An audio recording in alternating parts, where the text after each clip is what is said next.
Hi guys, I am going to be doing something new today. I'm going to react to Critical Drinkers, Disney Self-Inflicted Boy Trouble. So we'll see what he has to say about that, and I'll put a little bit more of my thoughts in there. So let's go ahead and check it out. On a news article so brain-meltingly, soul-crushingly stupid that the only socially acceptable response is such was the case yesterday with this absolute corker from Variety, that always reliable bastion of respectable, impartial journalism. Disney's Boy Trouble. Studio seeks original IP to win back Gen Z men amid Marvel Lucasfilm struggles. You had my curiosity, but now you have my attention. Leadership at Walt Disney Studios has been pressing Hollywood creatives in recent months, multiple sources tell Variety, for movies that will bring young men back to the brand in a meaningful way. Okay, so yeah, I've seen a few articles about this already, and they've been talking about just that they're trying to woo the men back to their Marvel and their Star Wars franchises, and they just don't have a clue. They've had like so many years that they've been pushing so many agendas that they've had on their lists, and they haven't been really focusing on actually being creative or actually honoring and respecting the source materials. We're just seeing a lot of that in today's Hollywood. I like to call them Hollyweird. So they don't like to actually tell a good story or try to, profit off of telling a good story. So they're kind of reaping the results of that, and their backlash has been just to attack the fans and say, well, you don't know what you're talking about. How can you not like this? How can you not see this movie a gazillion times in the theater and make us a little bit more money so we can keep doing it? So, well, let's continue with what Critical Drinker has to say. Are you serious? Oh, really? Tell me, why would you have to do something like that? I mean, you've spent years telling us that men are irrelevant now, that nobody needs or wants those mean, stinky boys polluting culture with their toxic masculinity, that male and pale is stale, that the future is female. Why do you care about attracting men to your brand all of a sudden? I've seen that trend start back in, I think the early, 2014 with Ghostbusters was one of the main ones where they're pushing the female characters as a lead. And I think there's nothing wrong with that, but it's when you have an agenda behind it. At that time you had Hillary Clinton running for president, so they were kind of trying to push girl bosses, I guess, and girl power in an effort to bring in some votes for her, and it didn't really work out because just people didn't want her. But after that kind of went down, they just continued to try to, I guess, push more girl bosses, and they overpowered the girls. They made them so superior. There would be a little 4'9" girl fighting a 6'1", 290-pound man, and they wanted us to believe that she could do that. And so, well, let's continue.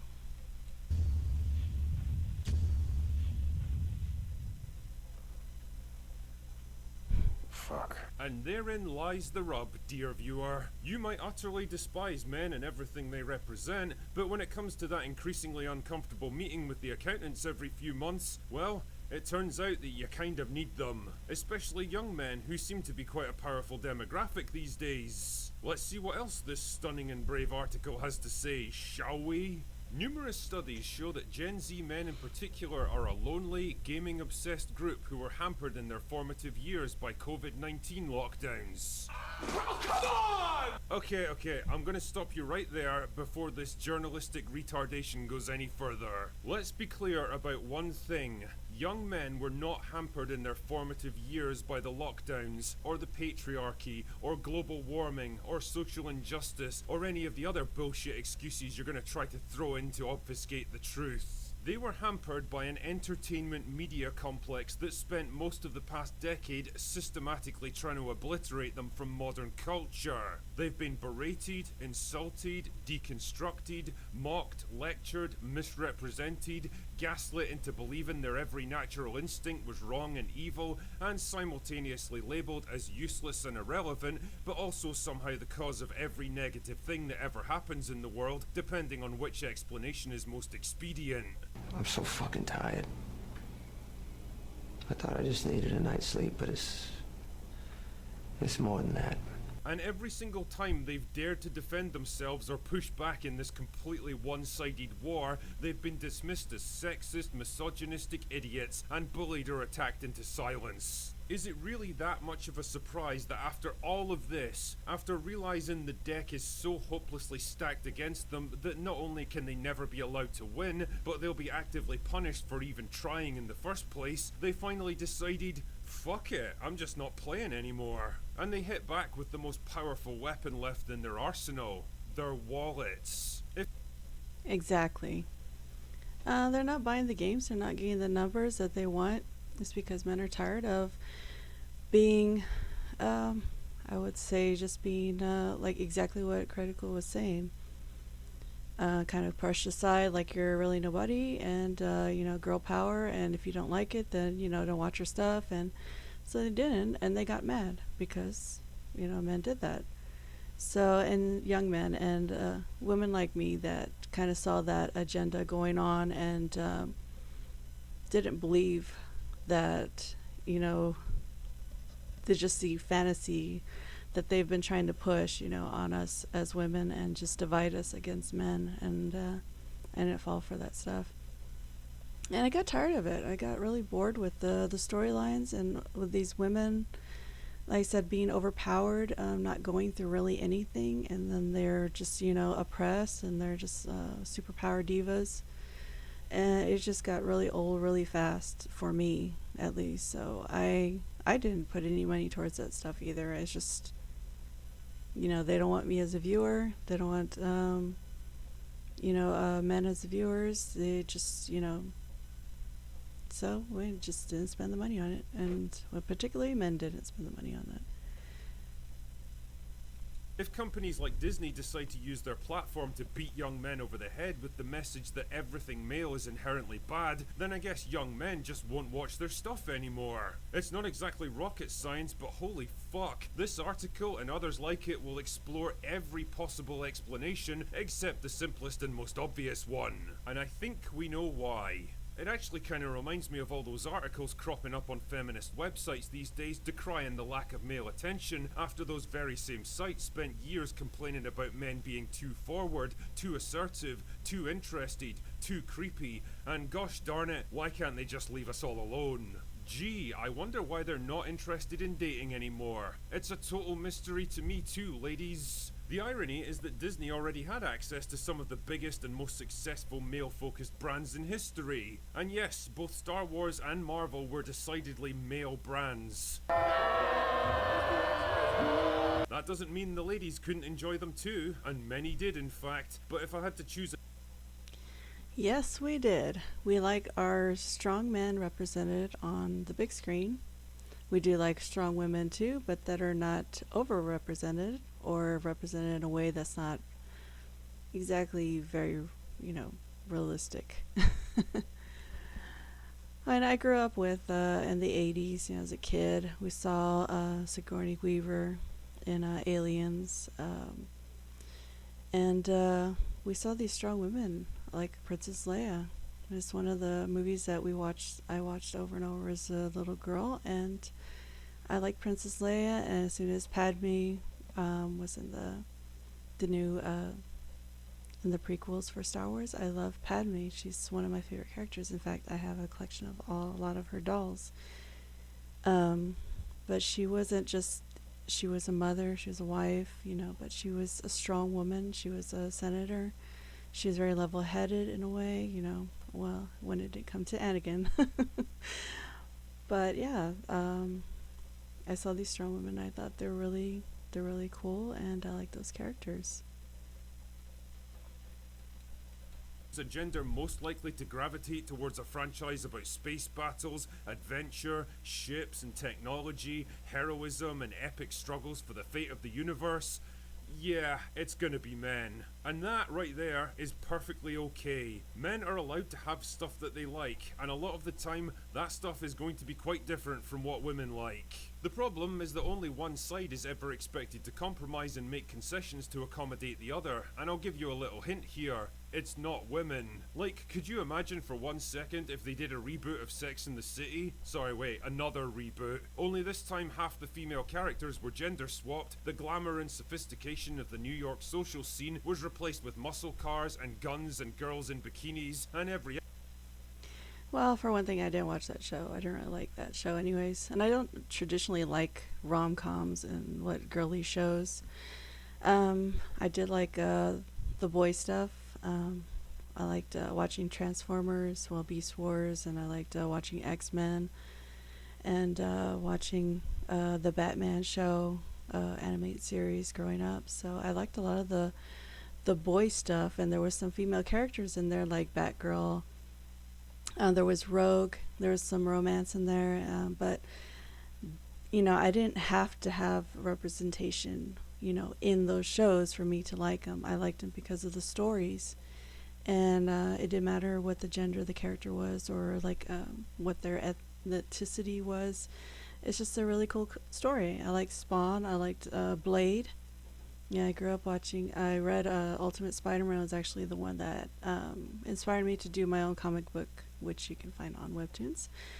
But yeah, it's just like I liked the boy stuff, and I didn't need anybody to change anything about it. Just tell me a good story, and have a little bit of romance in there, and it didn't have to be the entire story. To go crazy shipping, but yeah, it's like. It kind of lost that now that they're trying to make a story for me as a Hispanic woman. It's not appealing to me. It's just forced, and there's nothing really creative about it. It's just using an old IP and switching out a few characters, and just to try to appease my demographic or whatever. And I don't need that. I just need a good story, and felt like Hollywood has really lost that. Alright, let's continue.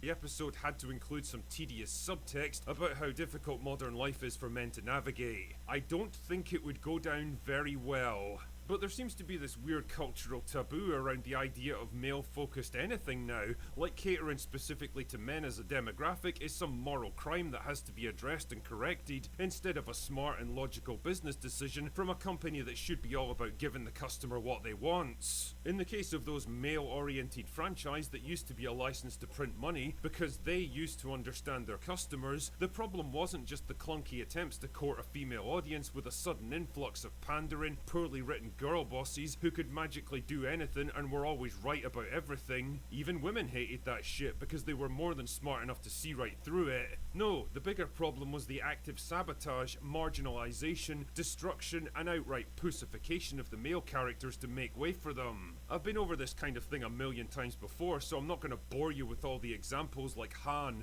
Luke, Indiana Jones, Thor, Kylo Ren, Obi-Wan Kenobi, Nick Fury, and about 100 others I could name. The list of My favorite character out of Star Wars in the original trilogy was Luke Skywalker. So they completely nerfed my guy from all the novels that I read, the comic books I read, and things that I read in the early 2000s about Luke Skywalker and what his potential, what he became. They just changed all of that. And then they had Mara Jade, who was a great character too. And they just ruined it for me. I can't even enjoy Luke Skywalker. I think the last glimpse, or the only glimpse we ever see of Luke as he should have been, was in Mandalorian season 2, that last episode. That's what Luke should have been in the movies.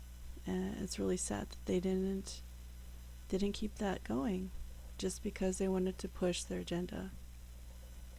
of cultural assassinations is frankly mind-boggling at this point. The point though is that instead of becoming more accessible to women, these franchises instead became increasingly hostile towards men, especially young and impressionable men who could really use some positive role models to aspire to. Instead they found themselves getting lectured, berated and disrespected by a studio that seemed to actively hate them. And that's the funny thing about young men, you see. They can and often do put up with a lot of shit in their daily lives, but the one thing they won't put up with is disrespect, especially from a fucking company that wants them to part with their hard-earned money for their privilege. Add all these factors together and you get a conclusion so simple and obvious that I can't believe I'm even having to say it, but here we are. When you decide to treat half your audience as the enemy, that's exactly what you turn them into. You really do get what you fucking deserve, and in this case, Disney deserves to lose half their audience because they gave them absolutely no reason to stick around.